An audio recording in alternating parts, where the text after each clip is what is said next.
alguém que viveu num porão teve um contato social no meio digital, no cyberespaço. Isso é uma vida real? Qual é a vida real? Era a vida da cadeira de rodas ou era a vida do cara que ficou ali como conselheiro, que interagiu, que teve grupo, que teve uma namorada? Quem que é esse cara de verdade?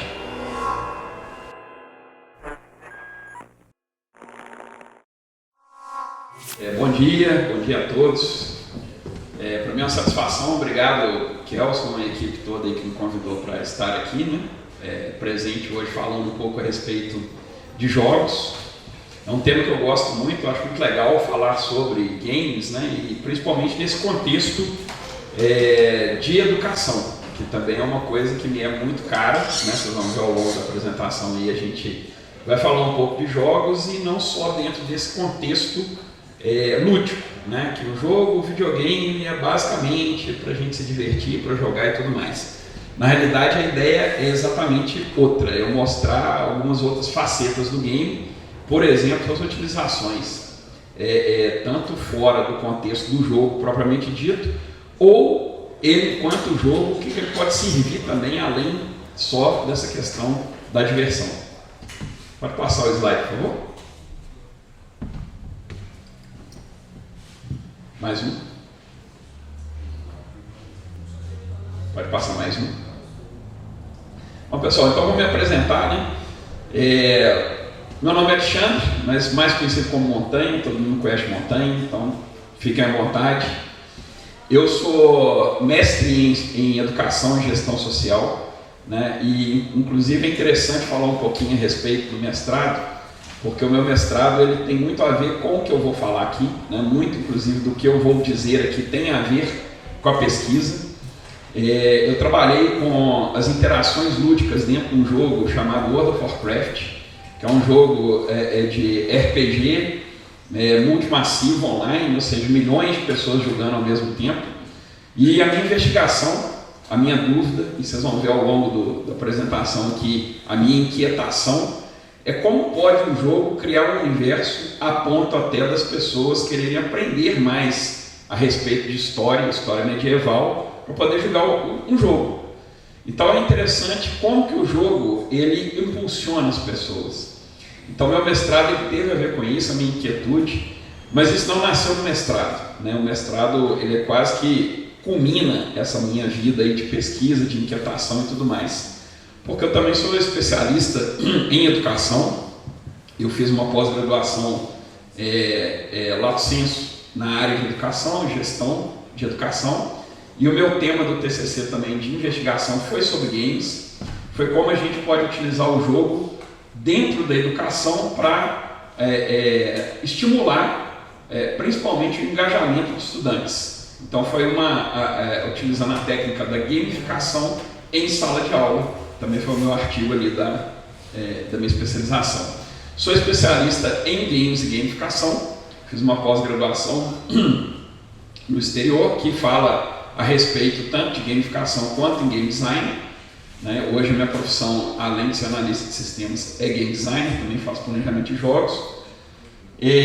Sou analista de sistemas, tem muitos anos que eu mexo com TI, não vou ficar falando aqui quanto tempo tem não, porque vocês vão achar que sou muito velho, mas na realidade eu comecei muito novo, eu comecei a programar, eu tinha 12 anos de idade, com uma curiosidade, e tudo tem a ver com game, né, gente? Porque assim, quando eu comecei a programar foi para fazer joguinho.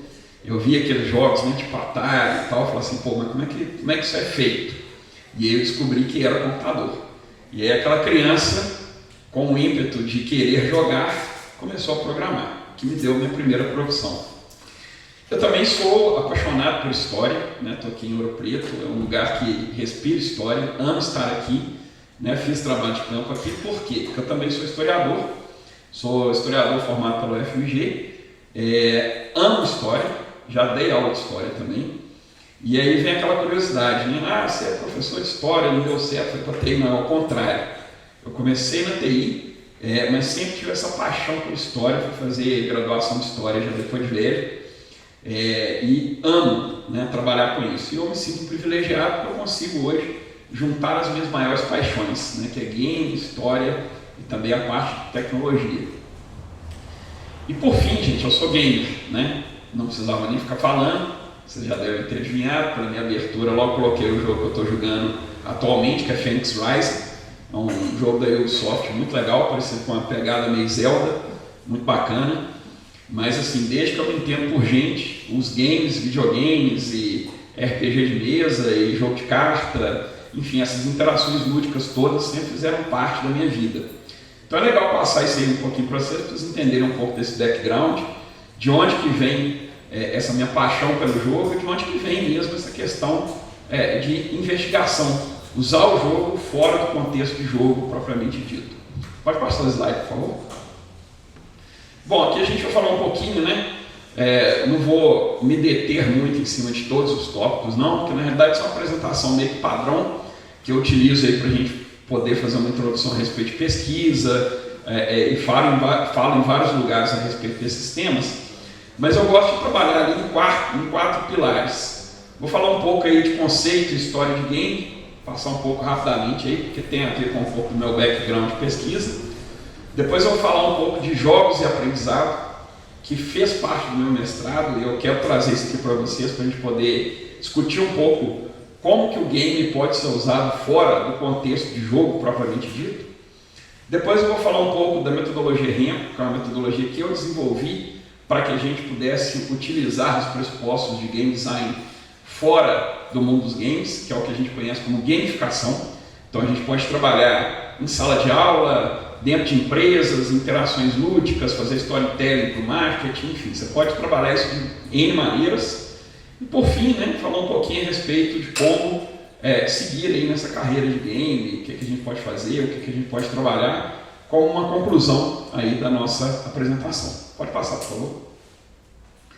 Pessoal, eu não vou me deter muito aqui nesses conceitos de game e tal, mas é só explicar um pouquinho de onde que vem isso, como que surgiu, né, essa ideia de falar a respeito de jogo, e também trazer um pouquinho de base científica para a gente não ficar falando aqui o que é jogo, né, simplesmente jogar coisa. Pode passar, por favor. Bom, então vamos lá. O que não é jogar, né? Porque quando a gente está falando de joguinho, e aí eu dou muita palestra em escola pública, para professores e tal, né? E muitas vezes quando a gente vai falar em trabalhar games em sala de aula, jogos em sala de aula, vem sempre aquela dúvida do professor, né? Ah, mas vai virar bagunça, porque vai todo mundo querer ficar brincando, não vai prestar atenção na aula, porque brincadeira em sala de aula às vezes não funciona.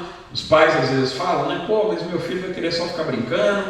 Em empresa também é muito comum, quando a gente vai trabalhar a gamificação, os empresários eles falam assim, pô, mas aí os meus funcionários vão ficar jogando e vão esquecer o trabalho deles. Aí eu começo a falar o seguinte, primeira coisa, gente, que não é jogo, né? Jogar é diferente de uma brincadeira ou diversão descompromissada. Uma coisa é você jogar, a outra coisa é você brincar de forma descompromissada, sem regra, sem muito rumo. Você está ali naquela caixinha de areia, você está ali construindo um castelinho de areia, jogando areia no olho do amiguinho, né? Dando soco no amiguinho. Isso aí não é um jogo, é uma brincadeira. Tanto é que no inglês existem duas palavras diferentes, né? Que é o play e o game, né? Quando você está jogando, você é um player, você está dentro de um jogo propriamente dito, onde você está ali imerso dentro de um contexto. Aí sim é um jogo. Ou você pode estar em game descompromissado. Por exemplo, uma criança brincando no playground sem muita regra. E ali é uma brincadeira mesmo. Todos os dois têm coisas em comum, tem coisas lúdicas, né? Você tem as interações, você pode ter ali um storytelling por trás, um faz de conta, mas o jogo ele tem algumas características que são bem marcadas. E existe também a origem das palavras. Quando a gente vai fazer pesquisa histórica, aí, a gente tem que resgatar inclusive o que significa cada uma, né? Normalmente, quando a gente está falando de jogo, de game, dessa forma mais estruturada, a gente usa a forma latina, que é ludos, que vem mesmo dessa coisa do jogar, do disputar. E aí a gente vai ver que o jogo ele tem esse quê também de disputa, ele tem esse quê aí de ter regra, de ter campo, de ter adversário, de ter uma forma de você ganhar. Ao contrário da paideia ou paideia, né, dependendo da pronúncia recuperada do grego que você usa. Inclusive, essa palavra paideia, ela tem a ver com criança, né? O pedagogo, o paidagogo, é aquele que conduz as crianças. Então, quando a gente está falando isso, nós estamos normalmente nos referindo àquela brincadeira descompromissada que eu disse. E por que eu estou dizendo isso? Passa o slide aí, por favor. Porque quando a gente começa a entrar nessa questão do contexto de jogo, a gente tem que buscar em alguns teóricos esse suporte para a gente falar de jogo. O primeiro cara que eu fui buscar é o Huizinga. E aí a gente tem alguns campos aí na área dos games e tudo mais. Você pode trabalhar o jogo, por exemplo, dentro do pressuposto da teoria dos jogos, que é um ramo da matemática. Você pode trabalhar dentro do ramo da filosofia. Ou você pode trabalhar, como eu trabalhei, dentro de um contexto mais das humanas, até porque eu sou historiador. Então eu fui buscar o suporte do Huizinga, que é um historiador que nasceu lá no século XIX e morreu no século XX, onde ele faz toda uma regressão e um devir aí para ele poder estudar o que é jogo. Então ele vai lá atrás, desde no homem das cavernas, nas interações lúdicas, e vem trazendo historicamente para descrever o que é o jogo. Então o que o Huizinga fala? O Huizinga fala o seguinte, que o jogo é uma atividade voluntária, as pessoas elas têm que entrar voluntariamente dentro daquele jogo, você não pode coagir a pessoa para estar ali naquele jogo. Ao mesmo tempo, o jogo ele não é a vida corrente, ele é uma outra vida, ele é quando você se desassocia do ser que você é e cria um ser lúdico fora de você. Então é como se fosse um personagem que você está usando. Ele é circunscrito dentro de um limite próprio. Então todo jogo ele se passa dentro de um locus, dentro de um local que não é o seu local da vida real, ele é um outro local. O jogo também, ele é uma ordem e tem ordem, isso é muito interessante, porque aí é onde ele se desvia, por exemplo, lá do menino brincando no playground, é preciso ter regra. Todo jogo tem que ter regra, ele tem que ter uma maneira de acontecer, ele tem que ter um fio, ele tem que ter algo que delimite aquele jogo. Ele também proporciona a formação de grupos sociais. Para Huizinga, uma das coisas básicas do jogo é que ele vai fazer com que as pessoas se interajam.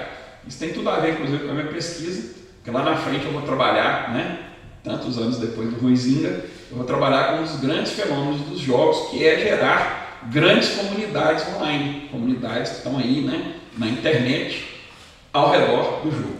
Então esses aí são alguns pressupostos básicos, pode passar para o próximo aí. Eu não vou entrar muito, eu estudei também com o Caloá, que é um outro teórico, ele é sociólogo, ele atualiza algumas coisas do Huizinga, mas o contexto é muito parecido com ele, pode passar. Outra pessoa que eu trabalhei muito foi a Jane McConnell, que ela é uma game designer da atualidade, né? Então ela escreve muito a respeito de jogos, e ela trabalha muito também em cima desse contexto do Huizinga e atualiza ele hoje para o século XXI, como que as pessoas se interagem, né? A McConnell está muito preocupada, inclusive, como que as pessoas se interagem dentro desse meio social. Pode passar. A Kishimoto, para trazer alguém que é da educação e é do Brasil, é uma educadora também que trabalha com games e ela trabalha com jogos na educação. Então eu trouxe também algumas coisas dela. A grande contribuição da Kishimoto ali foi exatamente algo que o Huizinga deixa de fora, a McConnell traz um pouquinho de forma meio paralela, mas que ela dá muita importância. Ela fala que apesar do jogo ter regra, ter todas essas coisas que eu coloquei, mas a gente não pode esquecer que jogar também é brincar. E ela fala muito dessa questão lúdica, essa questão da diversão, que por mais tenso que seja um jogo, uma partida de futebol, né, final sei lá, eu sofrendo lá com a América, que é o meu time, que é o melhor time de Minas aí, contra São Paulo, jogando lá na Copa do Brasil, 2-2, eu estou sofrendo, aquela coisa de sofrimento, se tivesse lá um São Paulino na minha frente, eu não sou contra a violência, tá, gente? Mas eu ia agredir ele, né, aquela pessoa ali. O que acontece? A Kishimoto, ela fala que mesmo em jogos tensos, a gente não pode perder essa ideia de que o jogo é uma brincadeira, o jogo tem esse quê lúdico, né? Então essa é a grande contribuição dela. Pode passar mais um. O Carl Rogers, né, eu coloquei na pesquisa porque ele é game designer, ele é um cara muito fera, ele trabalha com muitos jogos, ele teve aí na base do Pac-Man, né, ele trabalhou com muitos jogos e é um cara que escreve pra caramba sobre isso. E ele é muito minimalista para ele falar de jogo. Ele fala assim, ó, o jogo requer no mínimo um jogador, tem que ter regras e tem que ter uma condição para vitória. Então é bem bacana porque é bem apegado dos videogames. E se você for olhar os videogames mais modernos, né? League of Legends, que a galera está jogando hoje em dia, Free Fire, Valorant, o querido Vavai, que o povo joga muito hoje, você vai ver que ele é muito minimalista também em termos de regra. Né? Por quê? Porque o mundo hoje, principalmente dos games, ele é muito rápido, muito ágil. Então tem tudo a ver com o Carl Rogers. Pode passar mais um.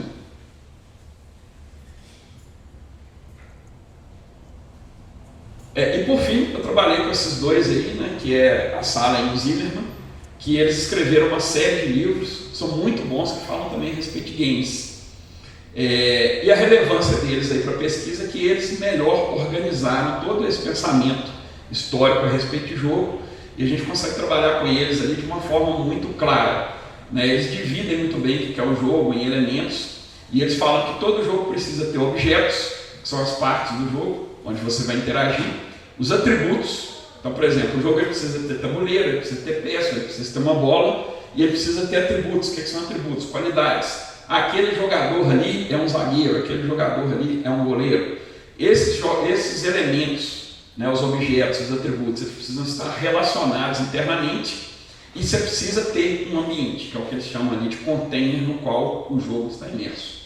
E aí o jogo acontece. Bom, pessoal, eu passei isso tudo aí só para vocês poderem entender que jogo é muito mais do que a gente sentar na mesa e começar a brincar. Quem estuda jogo precisa realmente tipificar, precisa categorizar um game para que a gente tenha sobre o que falar ali de forma científica. Pode passar, por favor? Mais um? Pode passar mais um. E aí, por fim, o que eu coloquei na minha pesquisa? Né? Que aí eu criei minha própria definição para poder trabalhar em cima da minha pesquisa, que o jogo é um sistema composto por objetos, atributos e relacionamentos internos, no qual os jogadores se envolvem por meio de interações lúdicas num conflito artificial, definido por regras que implicam um resultado quantificável. Então, a ideia do jogo, tá, gente, é a gente ter regras, ter um tabuleiro, ter jogadores. Esses jogadores precisam se relacionar internamente e, mais do que isso, eles precisam estar num conflito e precisa ter uma condição de vitória.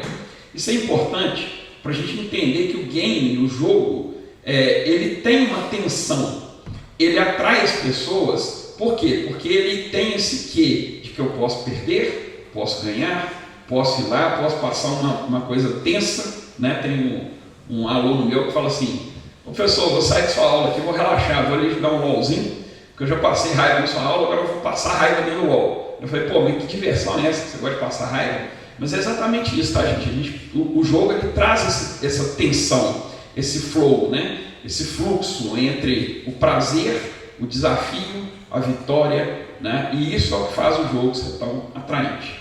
Pode passar, por favor? Bom, mas vocês estão aí tudo com a cara do menininho, né? Entediado, porque a gente está falando de teoria, cheio de teoria, que tá chato, né? Mas é só para vocês saberem aí que o jogo ele tem essa questão científica, que a gente não trabalhou do nada. Pode passar, por favor? E aí vocês vão fazer uma coisa que agora eu amo, eu adoro, vou falar um pouco a respeito dos jogos, mas não com foco na história dos games. Eu vou falar um pouco da minha interação com eles e de onde que veio essa paixão. Eu vou pontuar cada um dos jogos ali que eu tive contato, só para a gente poder entender um pouco de como que é essa questão diacrônica, né, através do tempo, principalmente aí do que eu me entendo por gente, de onde foi a minha pesquisa, com os games. Por quê? Principalmente galera nova, né? E eu estou falando galera nova porque eu dou aula, tá, gente? Para curso técnico, para faculdade. E aí às vezes você fala assim, galera, eu gosto de jogar jogo. Aí o povo olha para você e fala assim, pô, esse velho joga game, né? Um player e tal. Fala assim, ô millennial, senta aí, fica quieto. Porque videogame é coisa da minha geração, não da sua não, então você está pegando carona. E aí eu gosto de mostrar isso aqui para vocês entenderem que game, galera, principalmente o jogo digital, não é uma coisa nova. Não é uma coisa de hoje, é uma coisa que já tem uma historicidade. Pode passar, por favor. Então vamos lá, mais um.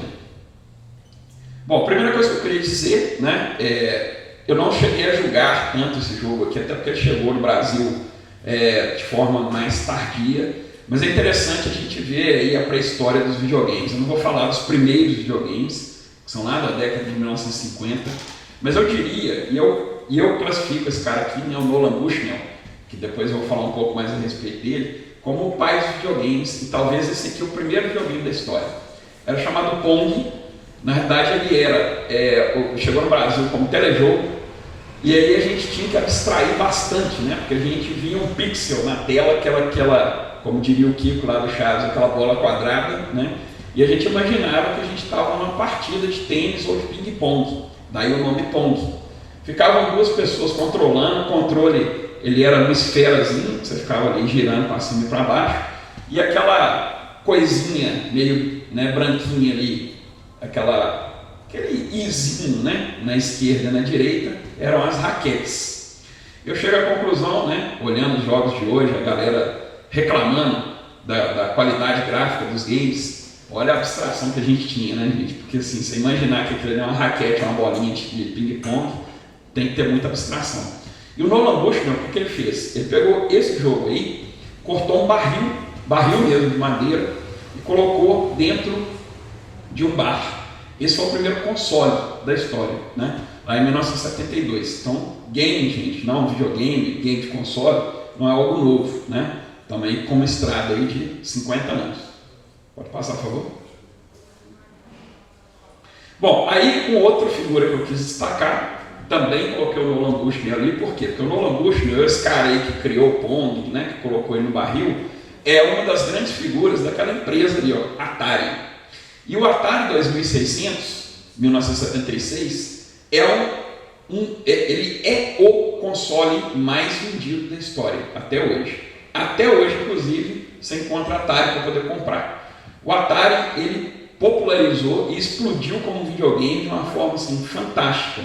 E eu coloquei ali embaixo ali, o Enduro, está meio escuro ali para enxergar, mas depois vocês procurem na internet para quem não conhece. Enduro é um joguinho de carro, de corrida, muito legal, e eu atravessava as madrugadas jogando Enduro, né?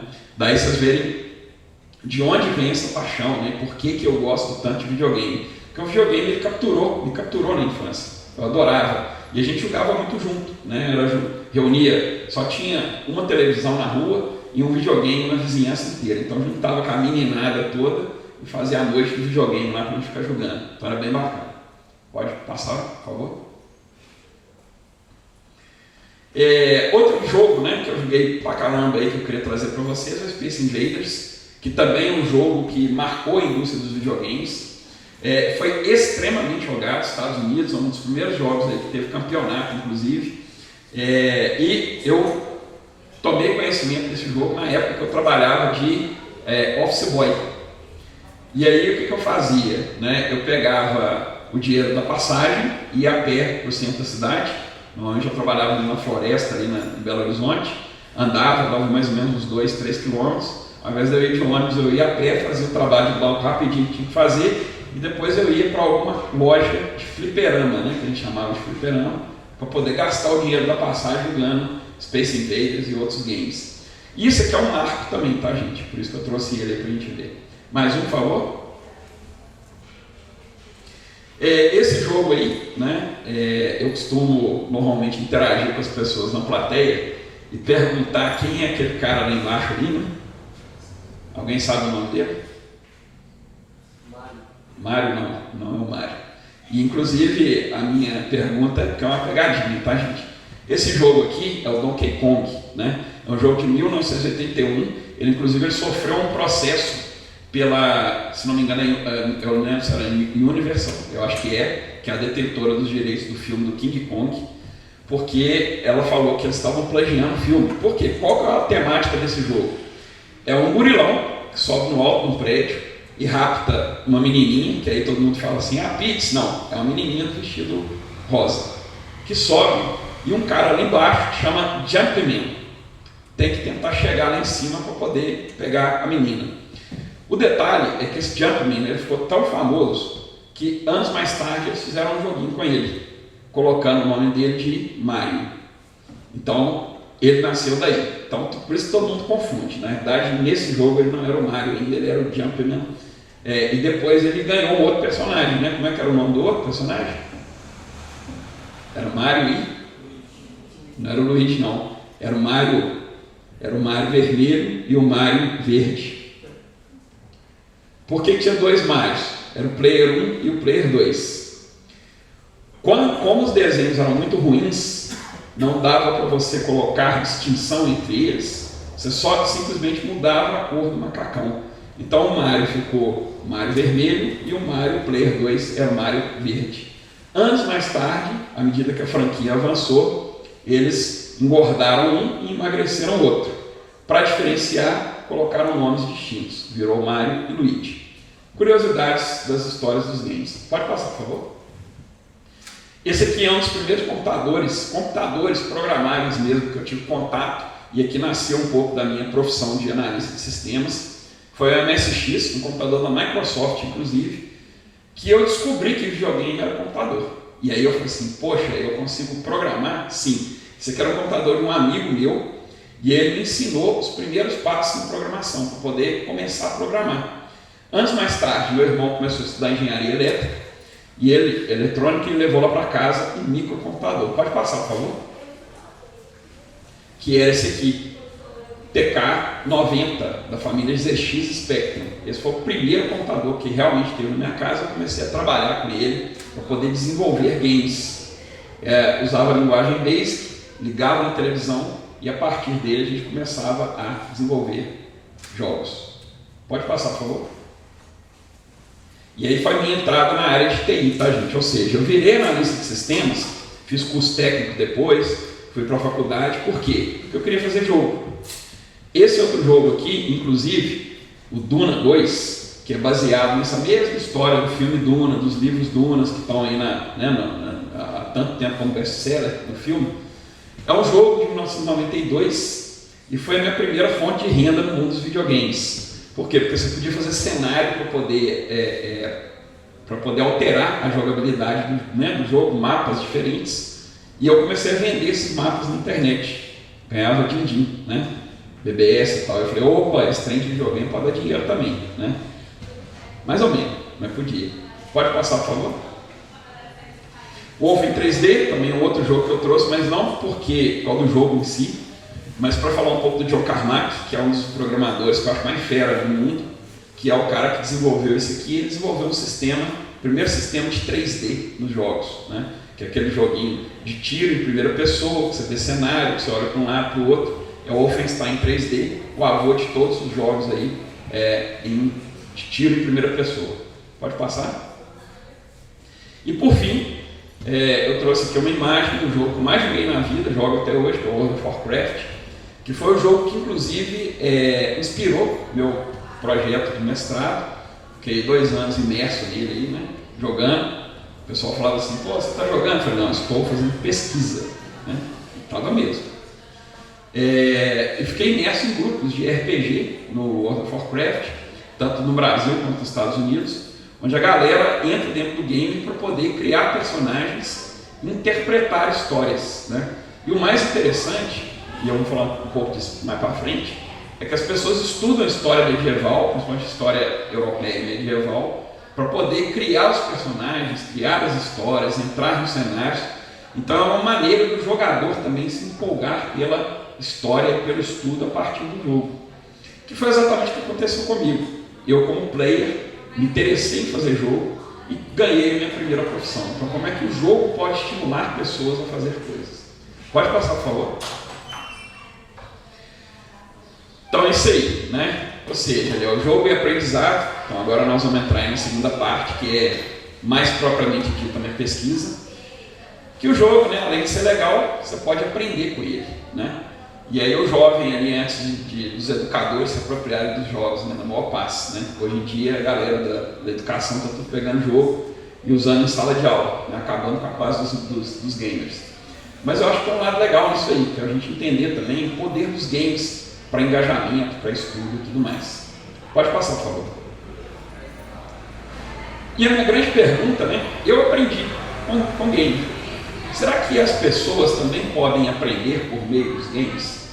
A primeira coisa que eu comecei a pensar sobre isso foi, poxa, tem um monte de professor e educador que usa jogo em sala de aula, isso não é novidade. Eu sou escoteiro, né, participei do movimento escoteiro durante muitos anos, durante minha infância, juventude, fase adulta como chefe escoteiro. E a gente via, né, o Baden-Powell, lá no século XIX, no final do XIX, início do XX, já trouxe para a educação os games. Então isso não é novidade, isso é uma coisa que já existe há muito tempo. Mas a minha pergunta era diferente. Será que um gamer, fora dessa estrutura da escola, aprende por meio do jogo? Ele é estimulado pelo jogo a aprender? Minha pergunta era diferente. Eu não queria saber se na escola a galera está aprendendo, porque quando o cara vai para a escola, ele vai para aprender. Mas quando o cara entra no jogo, ele não está ali naquele intuito do oba, agora eu vou jogar aqui no GTA para dar porrada na galera e aprender física. Não, ele entra no GTA para dar porrada na galera, não é para aprender física. Mas ao mesmo tempo ele pode aprender alguma coisa ali, né, que não seja só dar porrada na galera, que o GTA pode ensinar. E essa era a minha grande pergunta. Pode passar, por favor. E aí, eu fiz então uma pesquisa de mestrado, né, com o grande pressuposto ali que é World of Warcraft e aprendizado de história medieval, interação de personagens, interpretação de personagens, que é o RPG, interações lúdicas e sua contribuição para a busca de uma consciência histórica. Ou seja, quando as pessoas estão imersas ali no jogo, o que elas aprendem a respeito de história? Que o jogo ele respira a história medieval. Embora ele se passe num mundo de fantasia, num mundo que não é o planeta Terra, ele é todo inspirado em história medieval. Então o que a galera aprende a partir dali? Pode passar, por favor.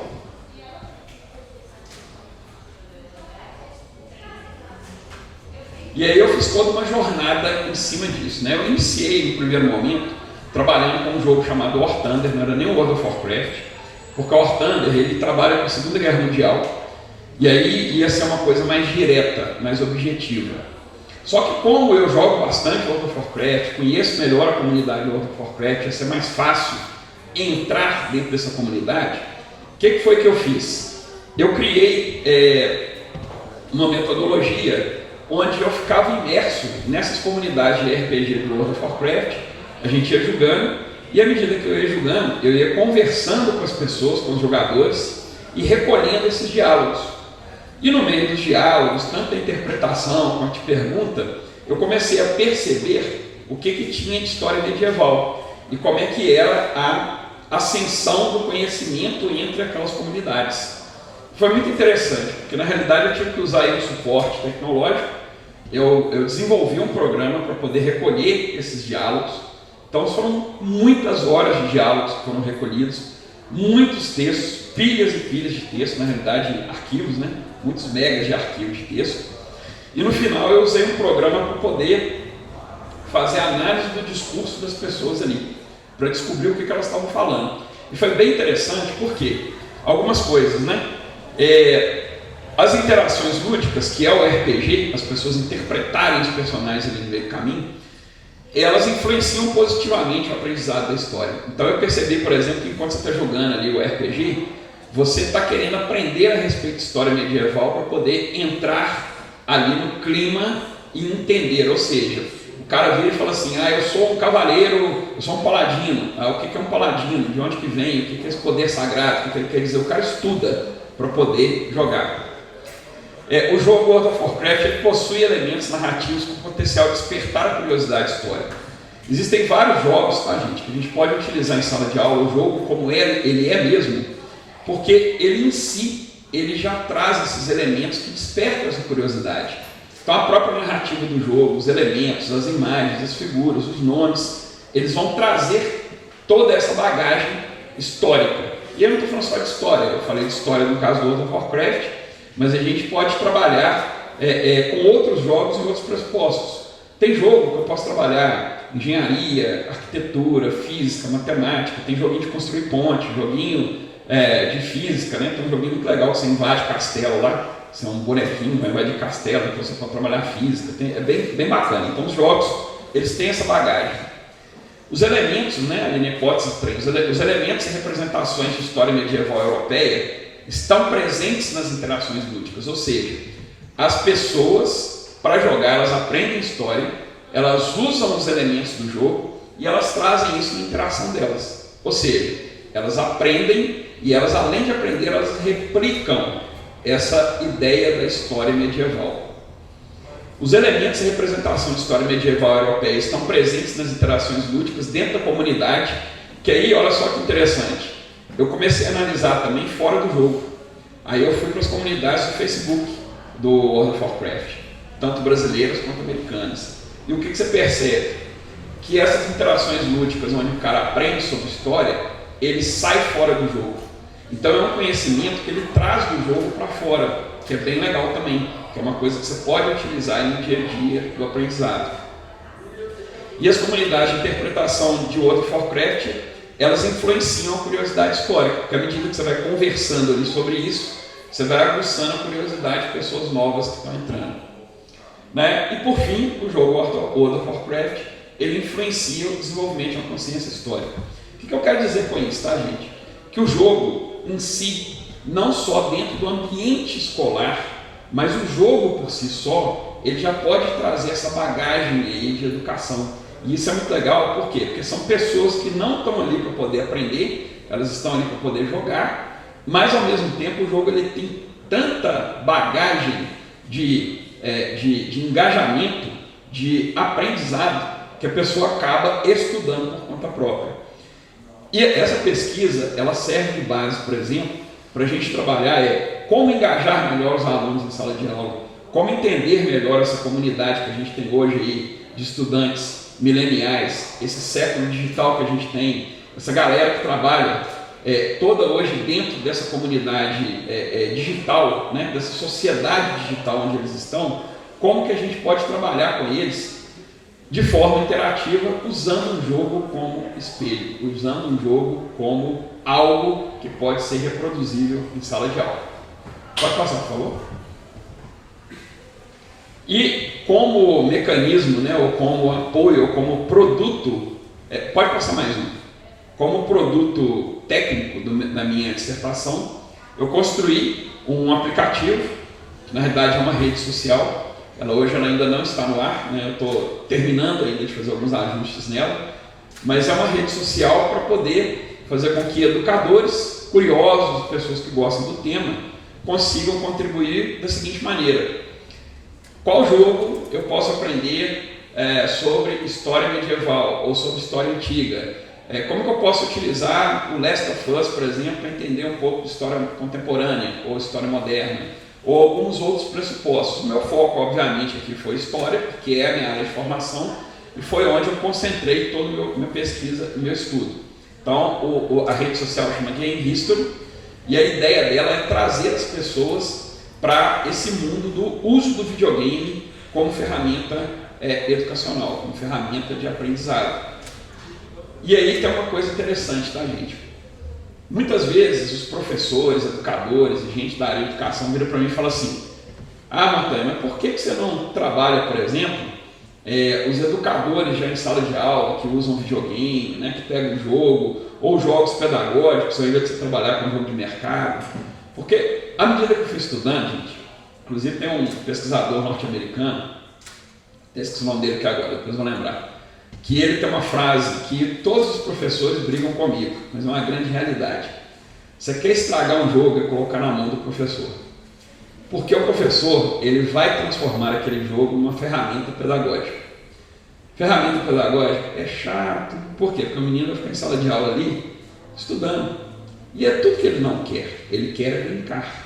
Então, o que alguns pesquisadores de game defendem? Que a ideia é você usar o jogo enquanto jogo e trazer essas oportunidades, dessas interações lúdicas no jogo para dentro da sala de aula. Você vai fazer o movimento inverso. Você vai aproveitar a força do gamer, do player, do jogador, para trazê-lo para a educação. Então a gente inverte um pouco o papel. E essa é a ideia do Game History, é fazer essa grande rede de apoio, principalmente ao educador que não conhece videogame, que não entende, que não sabe como é que funciona. Como é que ele pode olhar, por exemplo, lá pro sei lá, o Vavá, né, que a galerinha hoje está jogando aí o Vavá, né, que é o Valorant. Como é que eles, professores que nunca entraram no videogame, não sabem o que é isso, como que ele pode aproveitar esse jogo em sala de aula?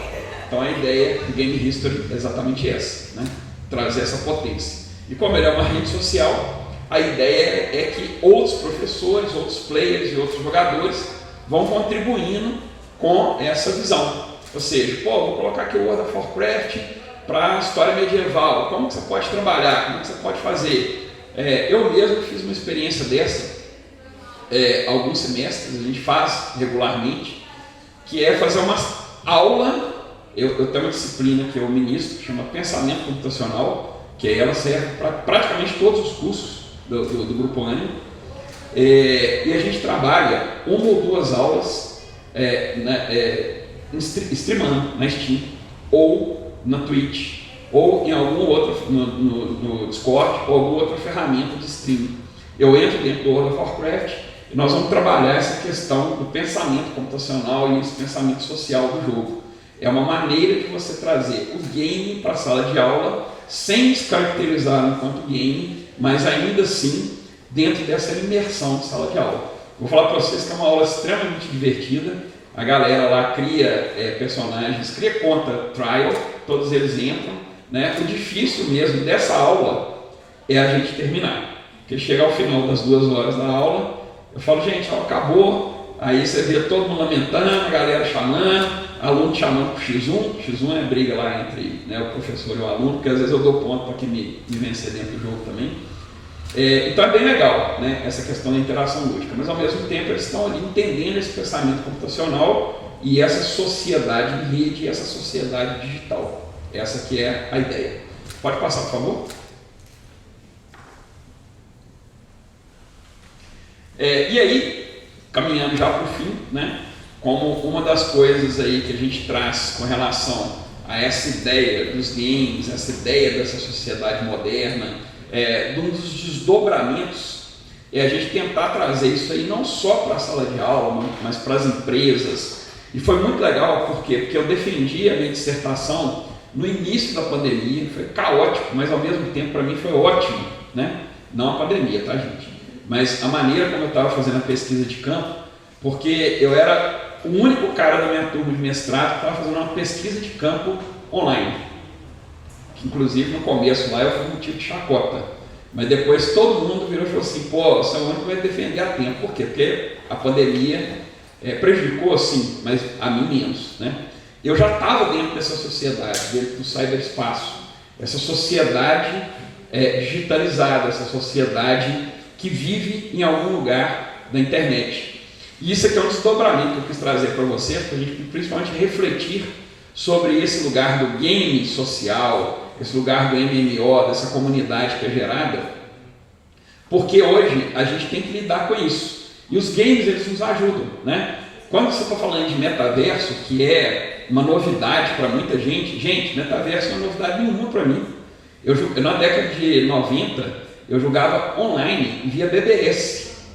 Pré-internet, a gente jogava BBS, então a gente jogava RPG, textual, um monte de gente com computador, com modem ligado no BBS.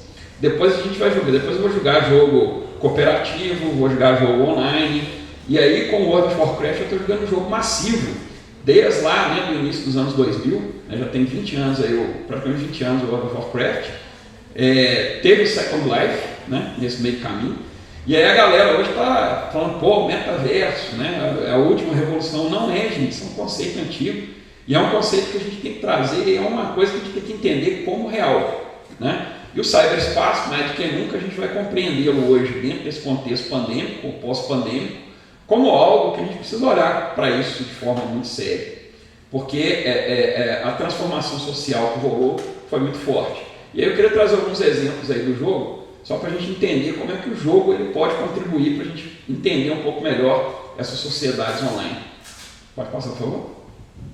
O primeiro caso que eu queria comentar com vocês, e aí eu esqueci de trazer minha cola, tá, gente? Mas depois eu prometo para vocês que eu coloco lá, porque o nome das figuras aqui são nomes da Holanda, então normalmente eu esqueço, tá? Mas se não me engano é Joseph, Hansa, alguma coisa assim. Mas é muito interessante e emocionante a história desse menininho aqui, ó. Esse menino, ele nasceu com uma doença degenerativa, não é ela, é muito parecida com ela, né, com aquela doença de Stephen Hawking, mas é uma doença mais agressiva. Pra vocês terem uma ideia, nessa foto aqui ele estava com 9 anos e foi a última foto dele de pé. A partir desse momento aqui, ele ficou preso a uma cadeira de rodas, porque ele começou a degenerar todo o sistema nervoso dele, questão de movimento, sistema nervoso central, foi desarticulando. Ele foi ao pai dele, que é aquele senhor ali de óculos, levou ele ao médico, e o médico deu uma sentença para ele. Falou, cara, seu filho não vai chegar aos 15 anos de idade. É uma sentença dura, principalmente com o pai. E aí o pai, cristão, muito conservador, virou para ele e falou assim, cara, nós vamos montar para você aqui toda uma rede de apoio em casa. Você vai começar a ficar em casa, precisa estudar de casa e tudo mais. E aí ele começou a levar uma vida meio enclausurada em casa, saía eventualmente, até que ele virou rapazinho, lá com seus 15 anos, e aí ele fez um pedido para o pai, virou e falou assim, pai, eu queria que aqui nesse porão de casa, já que eu não estou podendo sair muito, você colocasse um computador com a internet para mim. O pai, meio relutante, aquela questão do cristão, conservador, internet, um espaço muito perigoso, mas ele cedeu e colocou lá, no porão, o computador com a internet para o filho. O filho viveu muito mais do que a expectativa, ele viveu durante muitos anos, e passou dos 15 anos, que era a expectativa de vida dele, foi lá até os 20 e poucos, se não me engano, 23 ou 25 anos de idade, onde ele veio a falecer. E por que eu estou chegando na morte dele? Porque o fato mais curioso dessa história se deu logo depois da morte dele. Porque no enterro, no funeral, o pai dele começou a vê-lo chegando gente de todos os lugares da Europa.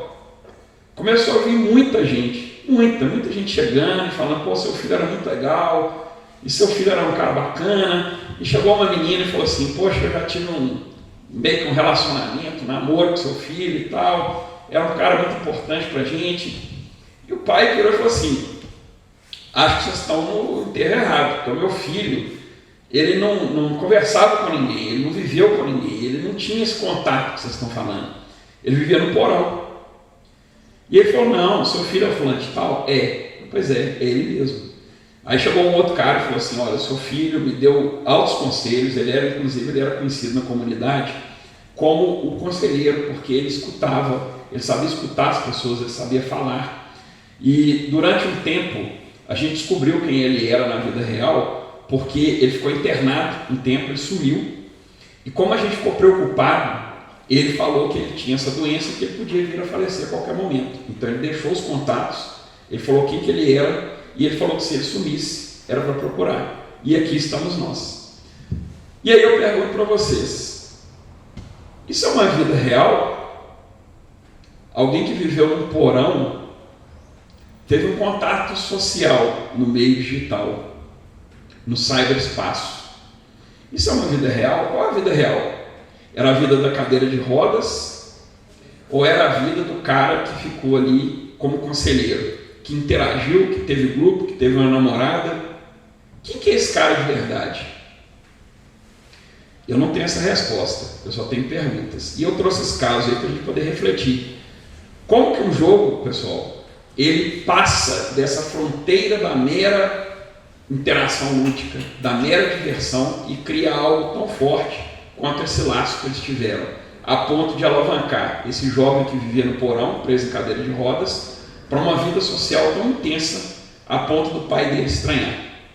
O pai dele, inclusive, ali na foto está o pai e o personagem dele, dentro do World of Warcraft, que depois ficou sabendo dessa história e virou aí, hoje tem vários artigos que falam a respeito, inclusive para a gente poder ilustrar o que é esse mundo digital. Pode passar mais um, por favor? Esse outro caso aqui é um memorial em game, também dentro do World of Warcraft, do Ezra Chatterton. Pode passar mais um. Acho que não tem a foto dele, mas voltei. É porque eu acho que a foto dele está escura ali, gente, não está dando para ver não. Mas o Ezra é um menininho, está aqui, ele está com o olho vendado, assim, um tapa-olho aqui. E do lado tem um senhor de boné. Então eu vou explicar para vocês quem são esses personagens. O Ezra é um menino que devia, nessa época da foto, ele devia estar por volta dos 10, 11 anos de idade. Ele estava usando um tapa-olho porque ele tinha um câncer no cérebro terminal. Lá nos Estados Unidos tem uma associação que chama Make-A-Wish. onde pessoas, principalmente com doenças terminais, podem... melhorou um pouco, apagou a luz, melhorou, você está dando para vocês enxergarem, mas estão aí. Podem fazer um pedido, e esse pedido ele é eventualmente atendido. O pedido do Ezra, ele jogava também World of Warcraft, o pedido dele era conhecer a Blizzard, que é essa empresa que desenvolve o jogo World of Warcraft. Ali do lado a gente está vendo o lead game design do jogo na época, conversando com o Ezra. Ele esteve na Blizzard, ele esteve no estúdio, ele conheceu o estúdio, ele falou, pô, que legal, bacana. Eles perguntaram para ele, você joga? Eu jogo, com qual personagem? Eu jogo de Tauren, que é um personagem tipo aquele ali, que é um touro, uma espécie de minotauro que tem dentro do jogo, né, que você pode fazer em toda uma sociedade tribal dos Tauren. E durante a passagem do Ezra, eles gravaram a voz do Ezra. O mais legal vem depois. O Ezra morreu, ele faleceu, isso não é o legal que eu estou falando, obviamente. Mas o interessante é que eles criaram uma quest, uma missão dentro do jogo com a voz do Ezra, onde ele guia um cachorrinho na aldeia, e o cachorrinho, na realidade, está procurando o Ezra. E aí ele chega num lugar, né, que é uma florzinha, e fala, o Ezra ele virou uma flor e tal, não sei o quê, representando a morte do menino. E o pai do Ezra joga esse jogo o tempo inteiro para escutar a voz do filho. Isso é muito legal mesmo. Eu fico emocionado porque eu vivi a época dessa história, então é bem interessante. Bom, vamos para frente. E aí, galera, né, desculpem o meu deslize, mas é porque eu fiquei lembrando aqui da minha pesquisa de mestrado, da vivência e tal, é bem forte, sim. Por fim, o que isso virou, tá, gente? Isso virou depois uma metodologia de como utilizar o videogame em sala de aula, nas empresas, em outros lugares. Então, eu criei uma metodologia chamada metodologia Renko. Renko é o nome de uma das empresas, né, que eu e o William, que é o meu sócio, a gente tem, que é uma metodologia de assessoria de videogame, é uma assessoria que trabalha nessa parte de educação, nessa parte corporativa, onde a gente faz transformação digital de empresas. E a gente criou uma metodologia baseada nessa pesquisa toda de como usar videogame em sala de aula ou no mundo corporativo, que é uma metodologia que trabalha em 5 passos, 5 fases, para a gente poder implantar gamificação e gaming em empresas ou sala de aula. Pode passar, por favor? Como que a gente faz isso, né? Passa, por favor, aí. Mais um, não vou me deter muito aqui não, porque aqui são coisas da gamificação, e aí eu vou dar um spoiler para vocês depois. Pode ir, mais um. Mais um. Isso aí. Como que a gente faz e onde que a gente se baseou para isso, né? A primeira coisa que a gente tem que fazer para a gente poder entender o que é essa metodologia RINCO, como é que a gente coloca ela, eu vou contar um casozinho simples aqui para vocês, e depois eu vou deixar vocês com um gostinho de quero mais, porque quem quiser ver, vai ver depois a oficina de gamificação, onde a gente vai trabalhar nesse tema. O que é essa metodologia RINCO e como que a gente gamifica? Só que para isso, eu sou historiador, vou contar a história, vou voltar um pouco no tempo aí. Passa mais um. Vou contar uma história para vocês, gente, quando eu estava na 7ª série. 7ª série, lá o Pequeno Montanha. Vou voltar um pouquinho, 6ª série. 6ª série, eu sempre fui um aluno muito dedicado, estudioso pra caramba. Estudei escola pública, né, vim de uma origem bem pobre, bem humilde. E lá na escola pública, você tem os colegas bacanas, legais, e tem os colegas que te levam para o caminho, né? Na minha primeira 6ª série, por que eu estou falando primeira 6ª série? Porque eu tomei pau, tá, gente? Esse é o spoiler. Eu andava com um grupinho dos que faz bagunça. E tem um ditado que diz o seguinte: passarinho que acompanha morcego, acorda de cabeça para baixo, né? Não é isso? Você também já fez isso. O que acontece? Lá fui eu na 6ª série, andando com morcego, tomei pau.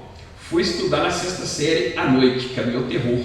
Só aquela galera, né, mais velha, que esse cavalão, eu era novo e tal, não sei o que, fiquei com tanto medo que eu estudei pra caramba, tirei altas notas lá, boas, e naquela época, a escola pública era o seguinte, tinha a sala dos meninos bons e a sala dos meninos ruins, né? A sala dos meninos bons normalmente era de manhã.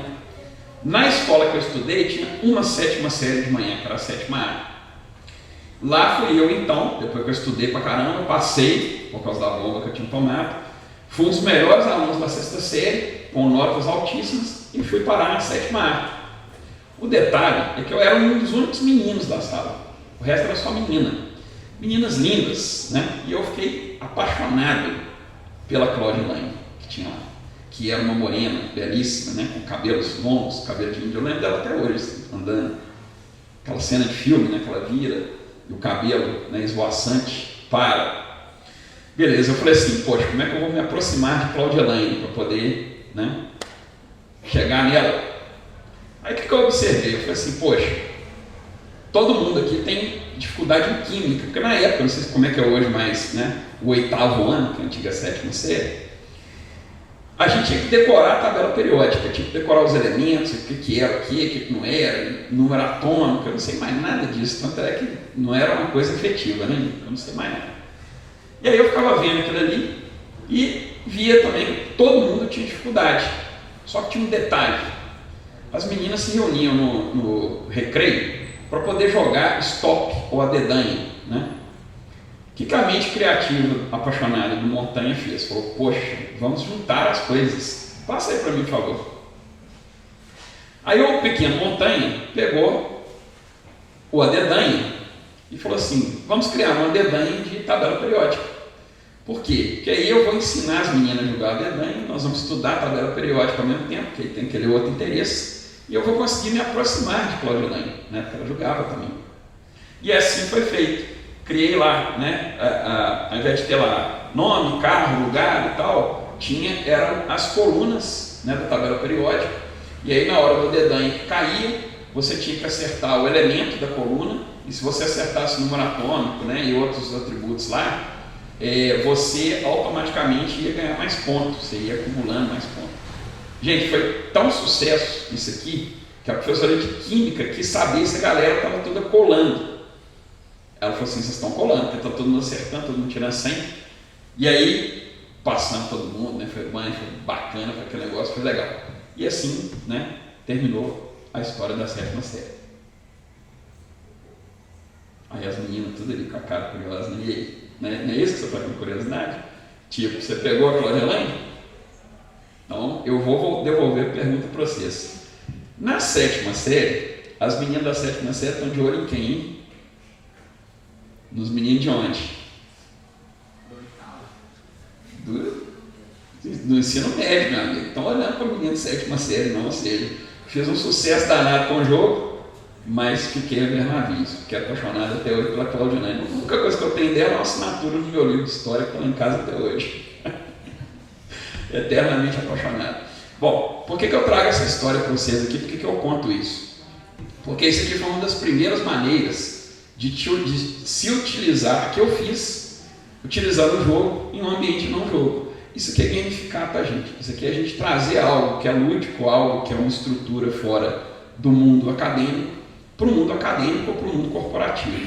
E uma das coisas da metodologia que a gente faz, depois desse mestrado que eu fiz, desenvolver essa técnica, é exatamente criar esse círculo, né, que é o que a gente chama de círculo Renko, ou metodologia Renko, que é fazer uma metodologia para que você use, a partir do momento que você identifica um problema, no meu caso é, né, aproximar da Cláudia Elaine, como você pode usar um jogo, ou uma estrutura de um game, ou uma narrativa, para resolver aquele determinado problema, né? Então essa é a base da metodologia. Não vou expô-lo agora, se vocês têm, né, alguma curiosidade a respeito, aí na parte da tarde depois a gente conversa um pouco a respeito disso aí numa oficina, né, que é o que a gente vai fazer. Bom, pessoal, o que eu trouxe para hoje era isso, falar um pouco a respeito dos jogos, do uso do jogo fora desse contexto, dessa minha pesquisa de mestrado, desse ambiente digital, né, que a gente vive hoje, como é que os jogos podem ajudar nisso. E é isso, né, contribuir mais nesse bate-papo, nessa ideia de se usar jogo bastante, que eu acho que é um negócio legal. Então eu queria agradecer muito o convite, agradecer muito a atenção, agradecer muito quem vai ver depois isso aí online também. Então, eu acho que foi muito válido e eu gostei muito de estar aqui nesse bate-papo com vocês hoje de manhã. É isso, obrigado.